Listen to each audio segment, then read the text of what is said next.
Segala puji, hormat, dan syukur kami naikkan kepada Dikau Tuhan pemilik hidup kami. Kami sangat bersyukur di dalam keadaan kehidupan yang Tuhan taruhkan bagi kami. Kami masih bisa menikmati kebenaran firman-Mu. Dan biarlah Tuhan pada malam hari ini, apa yang Engkau nyatakan kepada kami, itulah menjadi bagian kami untuk kami terima dan kami nikmati. Kami sangat bersyukur Tuhan, kalau cinta kasih-Mu sudah Engkau taruhkan di dalam Kristus Yesus, yang menjadi jaminan keselamatan hidup kami.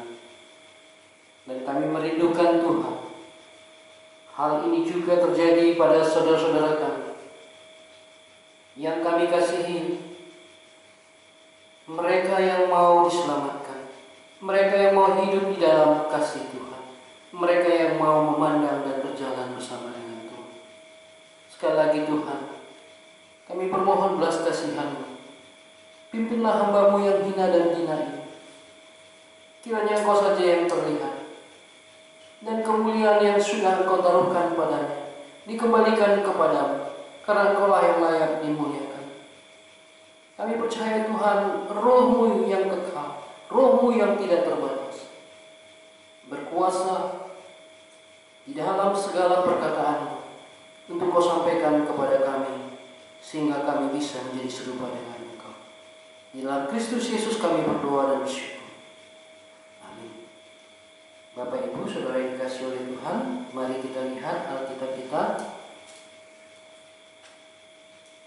dari Injil Yohanes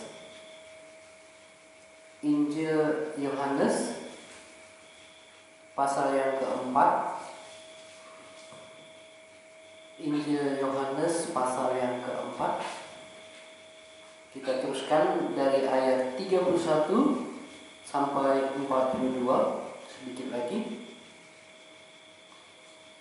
Saya bacakan ganjil, kita baca benar ya.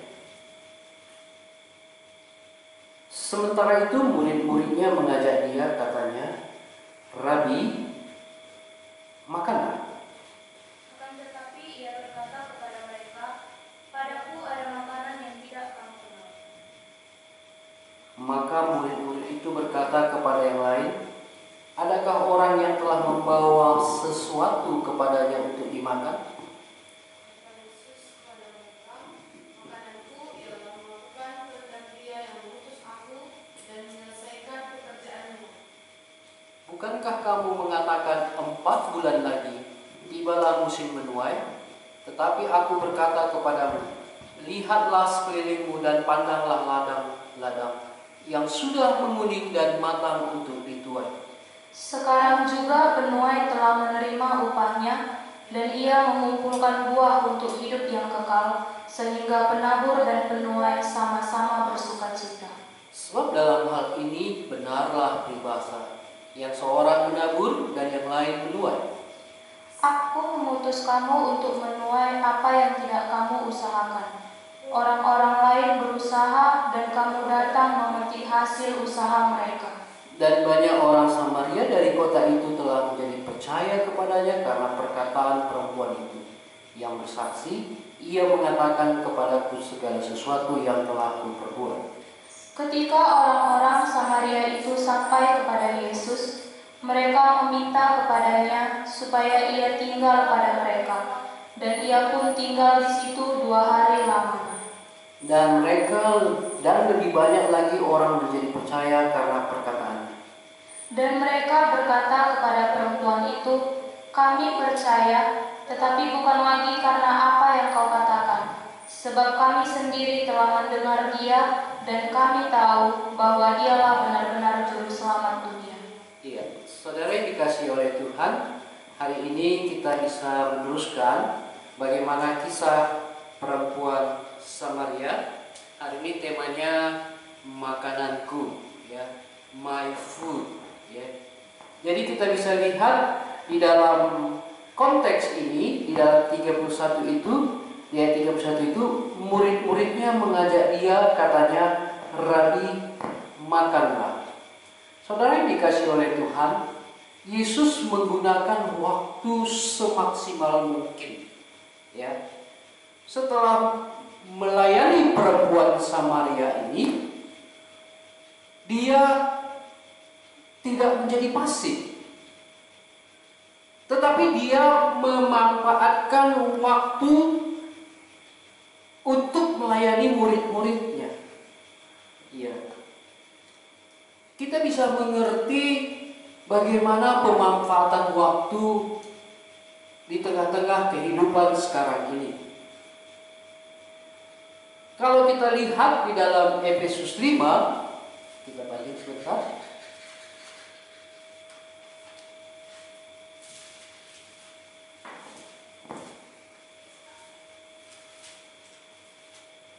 Efesus pasal yang kelima, saya bacakan ayat 16. Dan pergunakanlah waktu yang ada, karena hari-hari ini adalah jahat. Dan dibanding dengan Kolose pasal 4 ayat 5, ya.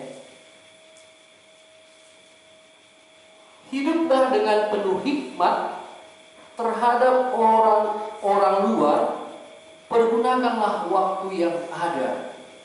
Saudara yang dikasihi oleh Tuhan, Tuhan Yesus mempergunakan waktu sedemikian padatnya, ya.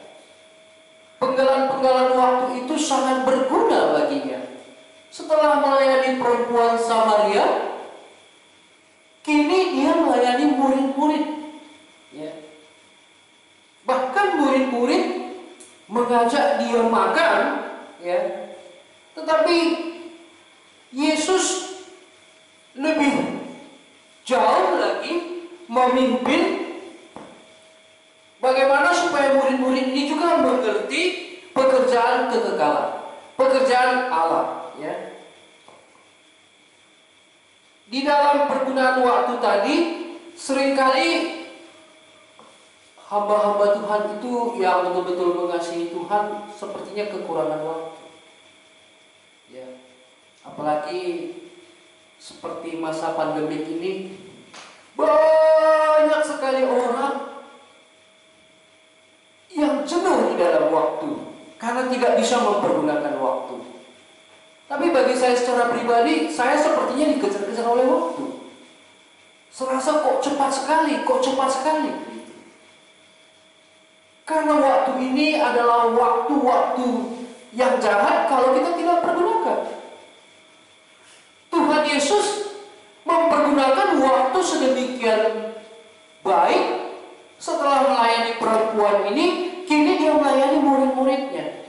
Ya, kita lihat di ayat 31.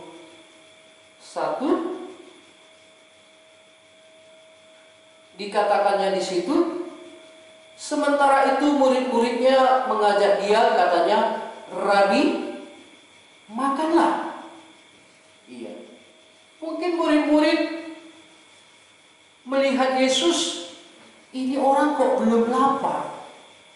Ya. Padahal kalau kita lihat di ayat pasal 4 ayat 6, ya.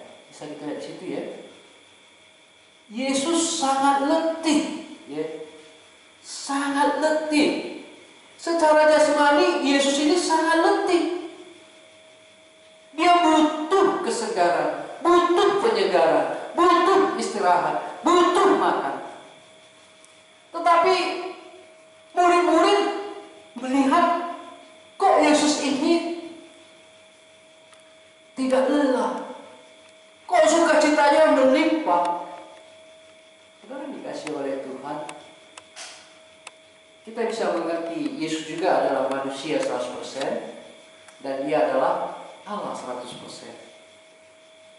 Secara physically, ya, dia ini mempunyai keterbatasan. Ini yang menjadi tanda tanya murid-murid. Maka di dalam ayat 31 itu dia katakan, pasal 4 ayat 31, "Rabi, makanlah."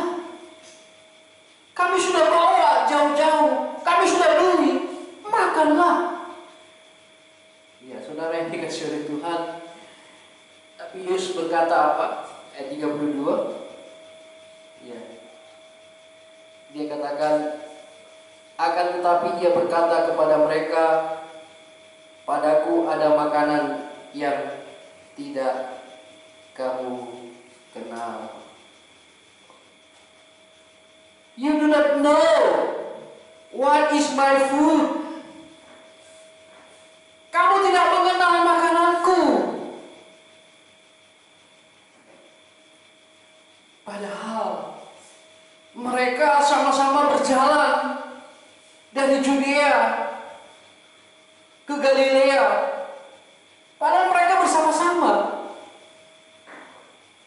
Ternyata kita bisa melihat bahwa di sini ada dua jenis makanan. Satu makanan secara lahiriah, secara jasmani, ya. Satu makanan yang kekal, makanan rohani. Boleh kita tanya di dalam diri kita, makananku yang mana? Tentu secara fisik kita membutuhkan makanan jasmani. Tapi bayangkan, Yesus yang letih, ketika jiwanya melakukan kehendak Allah, melakukan kehendak Bapa, jiwanya bersorak-sorai, bersuka cita, bahkan tidak terasa lagi lapar. Ya, saya rasa setiap hamba Tuhan yang mengasihi Tuhan, anak-anak Tuhan yang mengasihi Tuhan, ya, ini sering terjadi. Saking sukacitanya di dalam pelayanan, dia tidak lagi merasa lapar. Ini yang menjadi tanda tanya daripada murid-murid. Rabi, makanlah. Tapi Yesus katakan, padaku ada makanan yang tidak kamu kenal.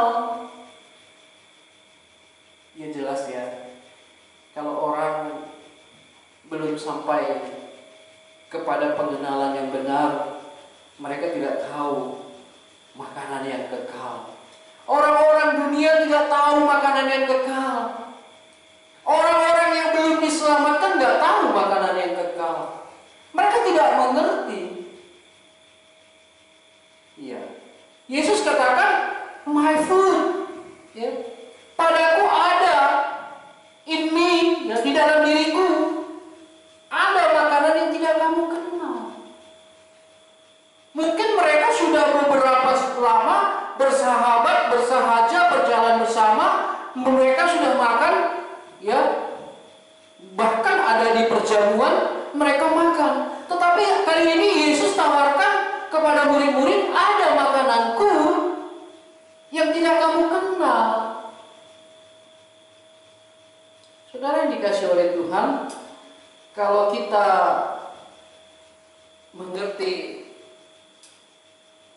orang yang melahirkan, ya, sekalipun dia seorang ibu hamil, sekalipun dia sakit, ya, untuk mau melahirkan, dia tidak akan pernah lagi merasa sakit ketika dia melihat bayinya, ketika melihat bayinya lahir. Inilah sukacita Yesus. Yesus secara jasmani dia lelah sekali. Tapi ketika melihat pertobatan dari perempuan seorang Samaria, ketika melihat perempuan Samaria mendapatkan keselamatan, ini sukacita Yesus. So, sekarang sukacitamu di mana? Ya, saudara yang dikasihi oleh Tuhan, kita bisa mengerti di dalam ayat 32 itu, padaku ada makanan yang tidak kamu kenal. Apakah sampai sekarang kamu mengenal makanan yang ada pada Tuhan Yesus? Mungkin orang Batak makanannya yang terkenal apa? Satsang. Orang Padang rendang. Kalau orang Manado, ya rica-rica. Kalau orang Karo, BPK, ya. Ya. Banyak sekali makanan di dunia ini. Tapi itu makanan yang untuk binasa. Makan sehari, selesai. Besok kita makan lagi. Makanan yang tidak dapat bertahan sampai kepada hidup yang kekal. Maka di dalam pasal kelima, kalau nggak salah saya ya, dikatakannya kepada mereka, makananku ialah makanan yang dapat bertahan sampai kepada hidup yang kekal. Maka di dalam pasal 6 ayat 27, bekerjalah bukan untuk makanan yang dapat binasa, melainkan untuk yang bertahan sampai kepada yang hidup kekal, yang akan diberikan anak manusia kepadamu. Sebab dialah yang disahkan oleh Bapa Allah dengan meterai. Jadi ada makanan yang bertahan sampai kepada kekekalan. Saudara yang dikasih oleh Tuhan, ini yang menjadi bingung murid-murid. Jangan-jangan Yesus ini sudah dapat makanan dari perempuan Samaria, ya. Tapi dia tidak bertanya kepada perempuan Samaria tadi dan juga kepada Yesus. Kita lihat di ayat 3 di sini dikatakannya, adakah orang yang telah membawa sesuatu kepadanya untuk dimakan? Di dalam pemikiran murid-murid tadi tetap makanan jasmani, sama seperti perempuan Samaria itu. Tetap dalam pikirannya di awalnya adalah perempuan, tetap dalam pikirannya dalam awalnya adalah air sumur Yakub itu. Iya. Saudara yang dikasih oleh Tuhan, kita bisa melihat bahwa di ayat 33 ini terjadi kesalahpahaman, ya. Misunderstanding. Mereka berpikir perempuan Samaria yang telah memberi makan kepada Yesus. Iya. Kalau saudara yang dikasih oleh Tuhan terjadi misunderstanding, iya, harus bertanya dong. Kita harus bertanya, ya. Di dalam ayat 34 kata Yesus kepada mereka, makananku ialah melakukan kehendak Dia yang mengutus aku dan menyelesaikan pekerjaannya. Makananku ialah melakukan kehendaknya, ya. Di sini jelas dikatakan Tuhan Yesus bahwa makananku ialah melakukan kehendaknya. Berarti pekerjaannya sebagai makanan. Pekerjaan Tuhan yang dikerjakannya ini merupakan makanan. Jadi kalau ada orang melakukan pekerjaan Tuhan sungguh-sungguh, melakukan pekerjaan Tuhan berat, melakukan pekerjaan Tuhan merasa tertekan, itu bukan kehendak Bapa. Kalau orang melakukan pekerjaan kehendak Allah, tentunya dia bersuka cita, karena bekerja untuk Tuhan sama seperti untuk makan. Makanya saya heran kalau ada orang percaya disuruh bekerja bersungguh-sungguh. Kalau orang mengerti makanannya ialah melakukan kehendak Bapa, justru dia katakan yes, ini sukacitanya. Mari kita pilih kerohanian kita. Kenapa ketika disuruh melakukan kehendak Allah kamu berat? Kenapa kamu tertekan? Kenapa kamu merasa resah? Kenapa kamu bersungguh-sungguh? Mari kita lihat apa yang dikatakan Tuhan Yesus. Kata Yesus kepada mereka, makananku ialah melakukan kehendak Dia. Saudara yang dikasih oleh Tuhan, orang yang tidak tahu apa makanan rohaninya, ini lebih parah lagi. Semua dipeganginya, semua diurusinya.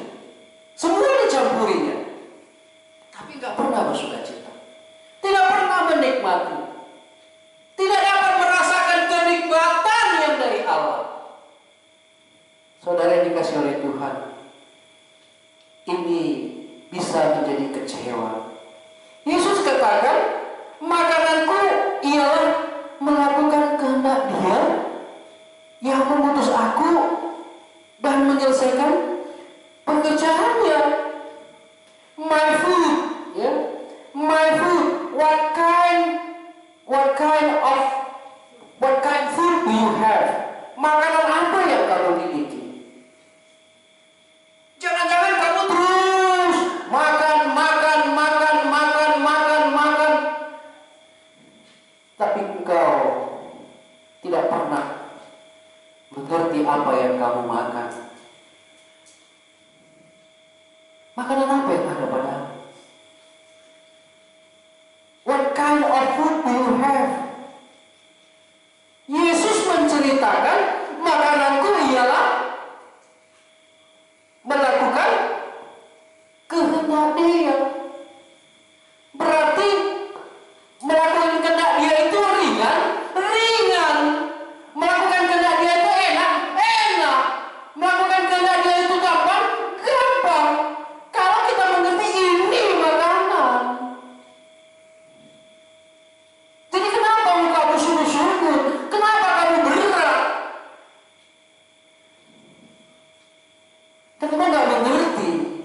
Melakukan kehendak Dia itu adalah makanan yang menyegarkan jiwa, yang menyehatkan, menguatkan, membuat gairah, bersukacita, berkelimpahan.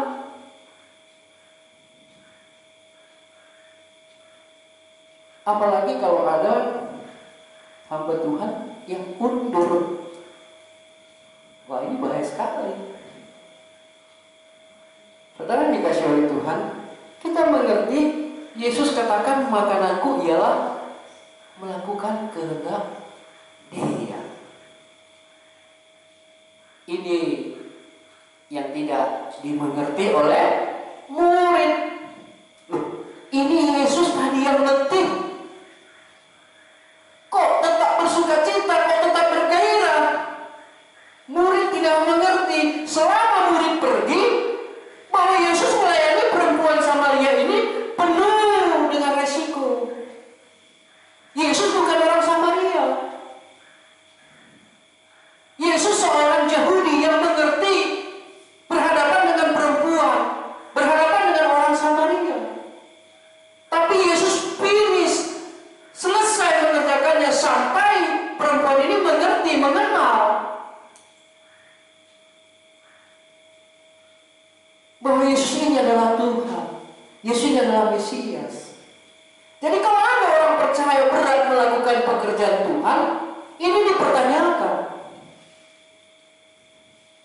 Iya. Kata Yesus kepada mereka, makananku ialah melakukan kehendak Dia yang mengutus aku dan menyelesaikan pekerjaannya. Sampai mati, tidak akan pernah pekerjaan kita selesai kalau tidak kita kerjakan. Maka bekerjalah, bukan untuk makanan yang binasa, melainkan untuk makanan yang bertahan sampai kepada hidup yang kekal. Kita masuk ke topik ayat 35, topik yang berbeda, tapi ada hubungannya. Bukankah kamu menyatakan 4 bulan lagi tibalah musim menuai?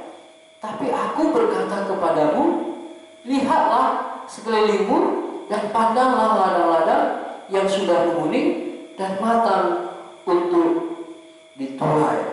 Iya.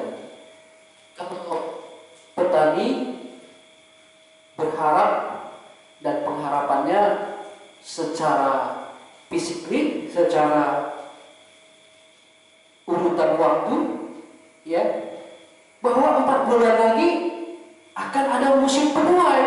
Artinya kalau tuaian banyak, tentu uang banyak. Kalau tuaian banyak, tentu harga-harga makanan pun makin murah. Ini yang dinanti-nantikan, ya. Tetapi aku berkata kepadamu, di dalam 3 35a, Yesus menguraikan tentang secara lahiriah. Di dalam ayat 35b, aku berkata kepadamu, lihatlah sekelilingmu dan pandanglah ladang-ladang yang sudah menguning dan matang untuk dituai. Mengertikah saudara? Yesus katakan kepada murid, secara jasmani mereka mengerti 4 bulan lagi. Tetapi secara rohani, Yesus mengatakan, lihat sekelilingmu dan pandanglah ladang sudah menguning dan matang untuk dituai.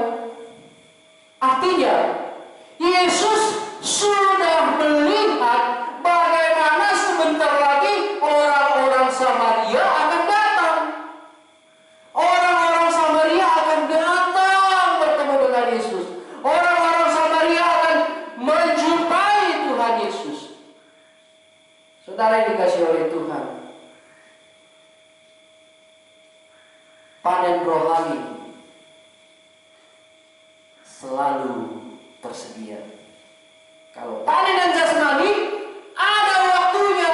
Kalau dulu menanam padi itu berkisar 4-6 bulan. Tapi Yesus mengatakan hari ini, lihatlah sekelilingmu dan pandanglah ladang yang sudah menguning dan matang untuk dituai. Ini panenan rohani yang selalu tersedia dan menguning dan harus dipanen. Iya, perempuan Samaria sudah memberitakan kesaksiannya kepada orang-orang banyak. Ini artinya padi sudah menguning. Ini artinya tuaian sudah menguning. Jadi panen secara rohani, ya, tuaian secara rohani tidak diukur oleh waktu, tidak diukur oleh suhu, cuaca,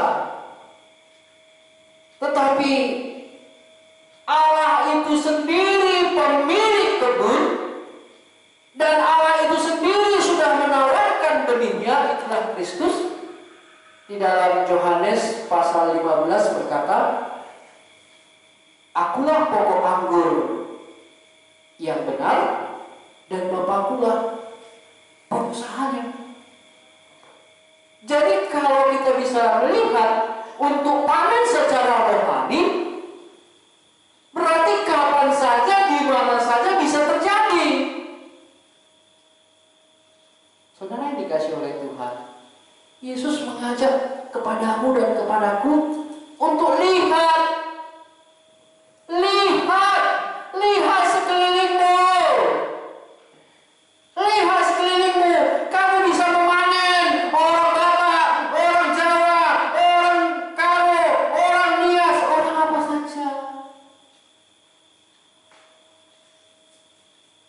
Karena firman Tuhan sudah ditaburkan, tinggal membawa kepada Kristus supaya mereka menjadi tuaian Allah.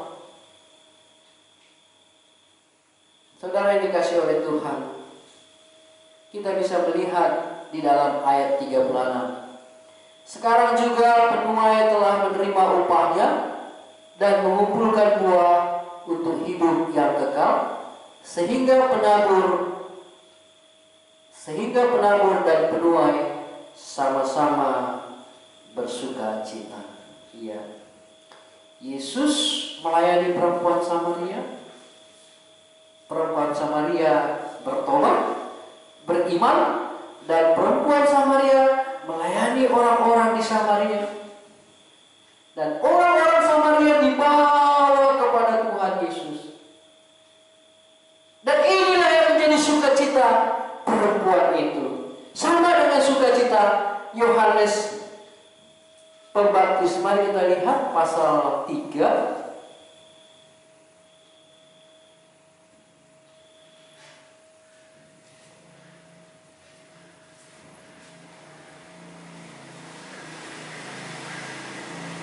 ayat 29 saya bacakan. Yang empunya mempelai perempuan ialah mempelai laki-laki, tetapi sahabat mempelai laki-laki yang berdiri dekat dia dan yang mendengarnya sangat bersukacita mendengar suara mempelai laki-laki itu.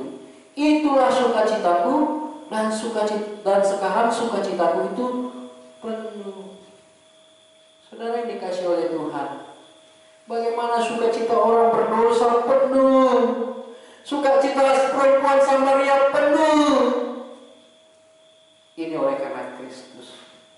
Maka dalam ayat 36 dikatakan sekarang juga penuai telah menerima upahnya.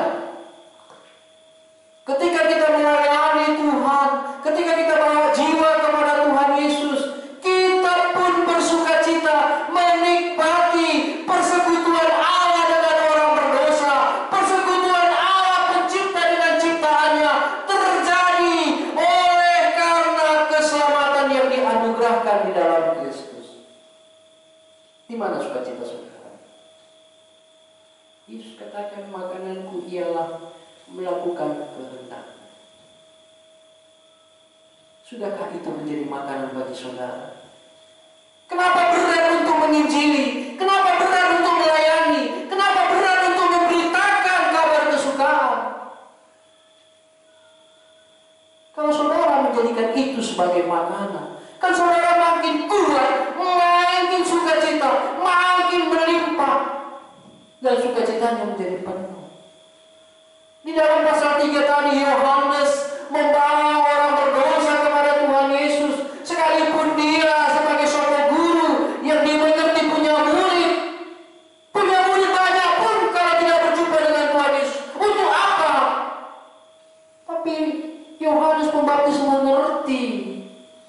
Dia harus bawa orang berdosa tadi, dia bawa murid-muridnya, dia bawa sejumlah orang, dan kalau bisa semua orang kepada Tuhan Yesus. Dan ketika Tuhan Yesus berjumpa dengan orang itu, itulah sukacitaku, kata Yohanes. Di mana sukacita saudara? Sudah sekian tahun saudara mengaku jadi orang percaya, tapi saudara tidak bersukacita. Mungkin saudara salah makan. Mungkin karena Yesus katakan makananku ialah melakukan kehendak Dia yang mengutus aku dan menyelesaikan pekerjaannya. What kind food do you have? Makanan apa yang kamu punya? Jangan-jangan kamu terus memikirkan makanan jasmani. Pagi, siang, sore, makanan jasmani. Saudara yang dikasih oleh Tuhan, Tuhan Yesus menceritakan kepada kita supaya kita mengerti bahwa di sekeliling kita padang lalang, di sekeliling kita ladang sudah menguning. Mari kita teruskan di dalam ayat 38, 37 lebih dulu. Sebab dalam hal ini benarlah peribahasa yang seorang menabur dan yang lain menuai. Ya. Ada yang menabur, ada yang menuai. Nanti Anda bisa lihat persamaannya di dalam 1 Korintus 3 ayat 6. Ya. Paulus menanam, Apolos menyiram, Tuhan yang memberi pertumbuhan. Jadi enak ya sebenarnya ya. Sebenarnya enak sekali. Karena ada yang sudah menabur, ada yang menuai. Ada kalanya kita yang menabur, ada kalanya orang yang menuai. Tapi Tuhan yang memberi hidup. Mari kita beritakan Injil. Jangan jenuh-jenuh. Kita harus beritakan Injil Kerajaan Allah di segala tempat, di dalam segala situasi, di dalam segala waktu. Baiklah kita mengerti apa yang dikehendaki Tuhan, dan pandanglah ladang dan lihatlah sekelilingmu bahwa sudah menguning dan matang untuk dituai. Ayat 38, aku mengutus kamu untuk menuai apa yang tidak kamu usahakan. Orang-orang hasil usaha, ya. Jadi dalam pelayanan ini kita tinggal siap menerima utusan saja, ya. Siap mendengar perintah, siap menjalankan perkataan Tuhan, karena untuk menuai apa yang tidak kamu usahakan, ya. Menuai untuk apa yang tidak kamu usahakan. Saudara yang dikasih oleh Tuhan, bahan sudah disiapkan dari perjanjian lama, perjanjian baru, sudah dituliskan oleh para nabi, sudah dituliskan oleh para rasul, sudah disatukan oleh bapak-bapak gereja. Kita sudah melihat contoh-contoh daripada tokoh-tokoh reformator, tokoh-tokoh daripada orang-orang yang hidup di dalam kekudusan. Sebenarnya kita tinggal menjalankan sedikit lagi di dalam waktu yang singkat ini. Sebenarnya kita sudah sangat berbahagia. Bayangkan coba seorang Paulus. Paulus tanpa Alkitab perjanjian baru. Dia nggak punya Alkitab. Tetapi ketika dia terima Yesus secara pribadi, dia mau taat dan mau hidup dipimpin oleh Allah. Wow, dia ahlinya, ya. Dia sangat mengerti tentang Allah yang disembahnya, tentang Allah yang dipujanya, Allah yang ditinggikannya. Saudara yang dikasih oleh Tuhan, kita sudah ada Alkitab. Bahkan kesaksian Paulus, kesaksian Rasul sudah ada, perjanjian baru sudah ada. Berarti bagi kita tinggal melakukannya. Semua enak bukan? Tapi kenapa berat? Karena kita tidak mengerti bahwa melakukan kehendak Allah itu adalah makanan. Dikasih tugas, yes. Kan enak ya? Saudara yang dikasih oleh Tuhan, kita lanjut karena waktu ke ayat 39, ya. Dan banyak orang Samaria dari kota itu telah menjadi percaya kepadanya karena perkataan perempuan itu yang bersaksi. Ia mengatakan kepadaku segala sesuatu yang kuperbuat. Saudara yang dikasih oleh Tuhan, perempuan Samaria bersaksi. Dan banyak orang datang. Banyak orang Samaria dari kota itu telah menjadi percaya. Arti kata banyak di sini tidak dituliskan. Yang jelas, kalau orang datang dari kota dan keluar kota, pasti membawa pengaruh. Sampai-sampai nanti kita lihat dia meminta Yesus itu untuk tinggal. Iya, kalau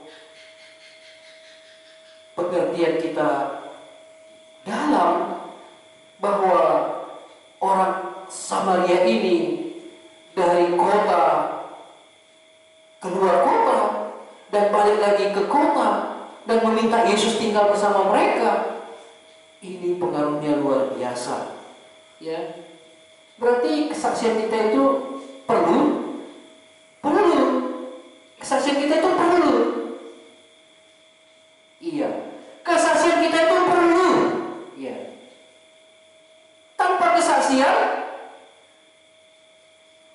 tidak akan mungkin orang mengerti tentang apa yang kita yakini, tentang apa yang kita miliki, tentang apa yang ada pada kita.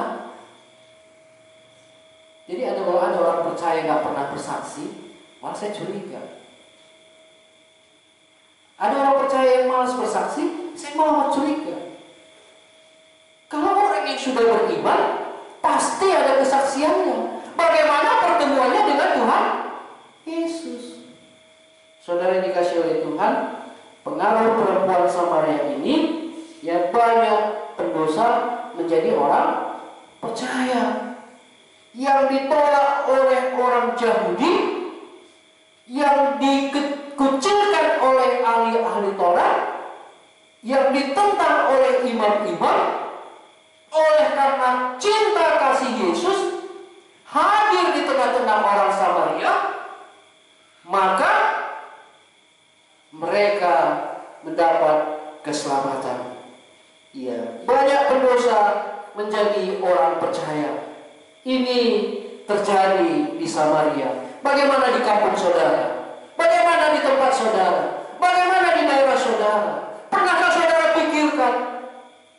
Atau saudara selalu mengambil image yang negatif, image yang kurang baik terhadap kampung saudara, terhadap keluarga saudara, terhadap daerah saudara? Parah Pak Pendeta, di situ banyak kali penyembah berhala. Parah perbegu ganjang di sana. Parah di sana banyak kali sekte non-Kristen. Saudara yang dikasih oleh Tuhan, Samaria adalah daerah yang diasingkan. Sampai-sampai orang Yahudi untuk pergi dari Galilea ke Judea harus mengambil jarak tempuh yang lebih jauh untuk menghindari Samaria. Mereka harus mengeluarkan waktu yang lebih banyak melalui Sungai Yordan. Saudara yang dikasih oleh Tuhan, tetapi karena kehadiran Kristus, perempuan Samaria beriman dan orang banyak diselamatkan. Dan orang yang sudah beriman harus menyaksikan imannya. Orang yang sudah percaya harus menyatakan percayanya. Dan banyak orang Samaria dari kota itu telah menjadi percaya kepadanya karena perkataan perempuan itu yang bersaksi. Ia mengatakan kepadaku segala sesuatu yang telah kuperbuat. Segala sesuatu yang telah kuperbuat. Perempuan Samaria ini sudah mendapatkan keselamatan. Maka yang diperbuatnya itu sekalipun menjijikkan, dia tidak lagi merasa terusik. Karena dosanya sudah diampuni. Mari kita banding daripada Mazmur 32. Saya bacakan Mazmur 32 ayat 1 dan 5. Dari Daud nyanyian pengajaran. Berbahagialah orang yang diampuni pelanggarannya, yang dosanya ditutupi. Ayat 5. Dosaku kuberitahukan kepadamu, dan kesalahanku tidaklah kusembunyikan. Aku berkata, aku akan mengaku kepada Tuhan pelanggaran-pelanggaranku, dan engkau mengampuni kesalahan karena dosaku. Saudara yang dikasih oleh Tuhan, dosa yang menjijikkan, Daud juga mengalami. Dosa yang menjijikkan disembunyikannya. Tetapi ketika Tuhan menjumpainya, ketika Tuhan menjumpai Daud, dosanya tidak lagi disembunyikannya, bahkan diberitahukannya kepada Allah. Selagi dia berdiam diri di dalam dosanya, tulang-tulangnya menjadi lesu. Saudara yang dikasih oleh Tuhan, ada kebahagiaan tersendiri. Saya melihat di ayat 40. Ketika orang-orang Samaria itu sampai kepada Yesus, mereka meminta kepadanya supaya ia tinggal pada mereka, dan ia pun tinggal di situ 2 hari lamanya. Berbeda ya dengan orang di Gadara.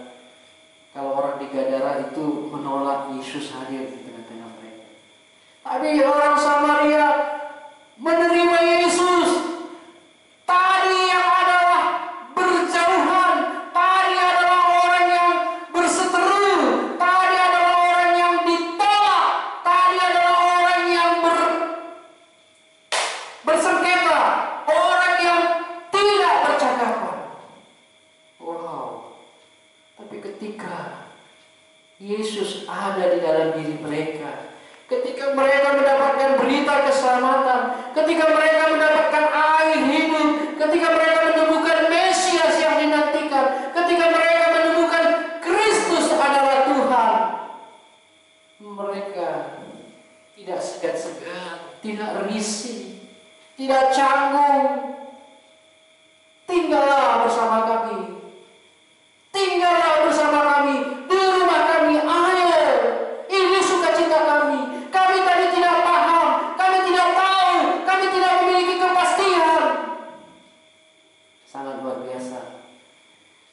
sukacita melampaui dari apapun yang pernah ada di Samaria, di tengah-tengah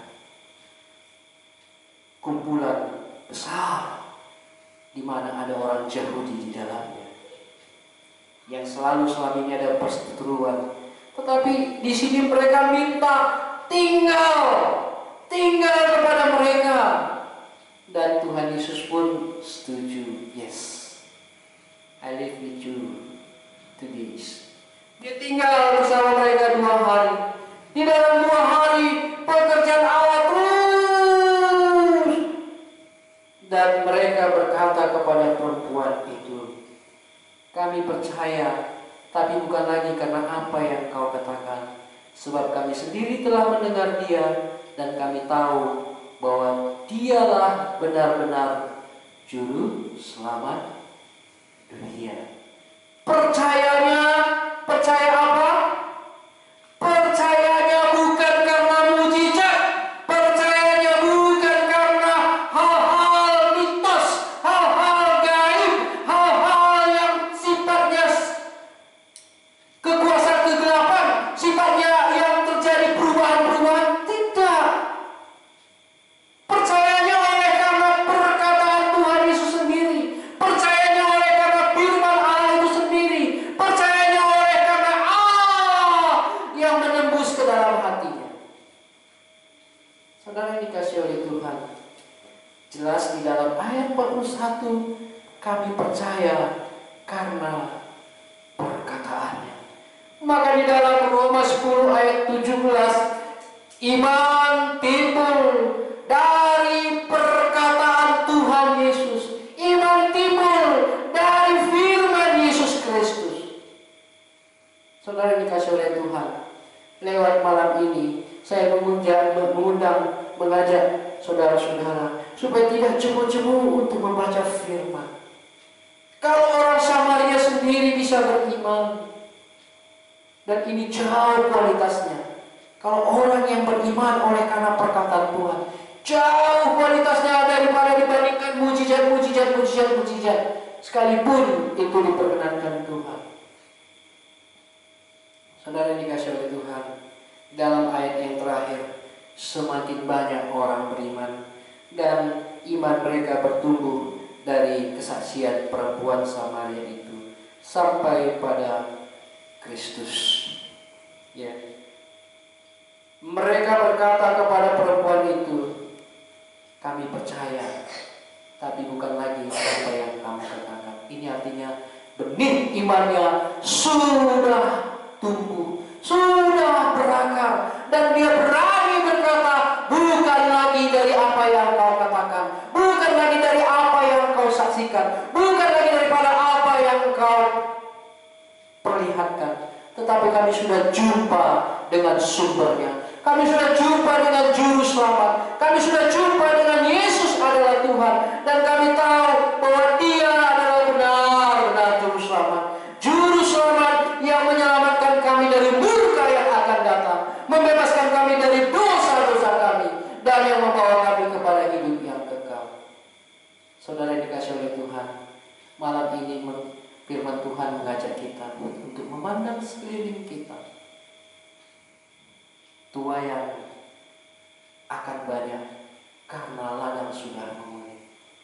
Bekerjalah untuk Dia, dan yakinilah ketika engkau bekerja untuk Dia, itu berarti makanan kekekalan terus menjadi milikmu, dan terus menjadi sukacita di dalam dirimu yang tak henti-hentinya, yang terus-menerus mengalir sampai kepada hidup yang kekal. Tuhan Yesus mengasihi saudara, karena saudara diselamatkan untuk bekerja bagi Dia, supaya kita bisa melihat tuaian-tuaian itu, dan sukacita kita pun menjadi penuh. Mari kita bersatu dalam doa. Kami bersyukur dan berterima kasih kepada-Mu Tuhan, karena kami bisa melanjutkan firman Tuhan dari perempuan Samaria. Ketika dia beriman, ketika ia diselamatkan, dia tidak tinggal diam.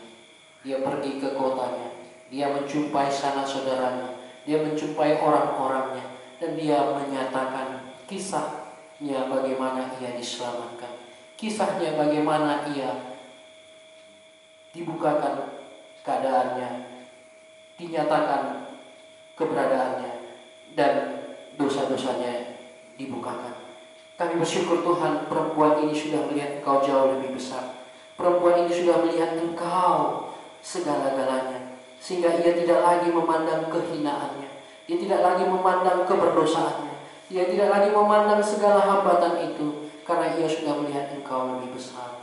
Dan terima kasih Tuhan, lewat firman Tuhan ini kami diajari bahwa tuaian sudah menguning untuk siap dituai. Kiranya anugerah-Mu menolong kami. Biarlah kami bekerja untuk Tuhan. Dan kami tahu ketika kami bekerja untuk Tuhan, itulah makanan yang kekal. Kami bersukacita karena ada orang yang diselamatkan.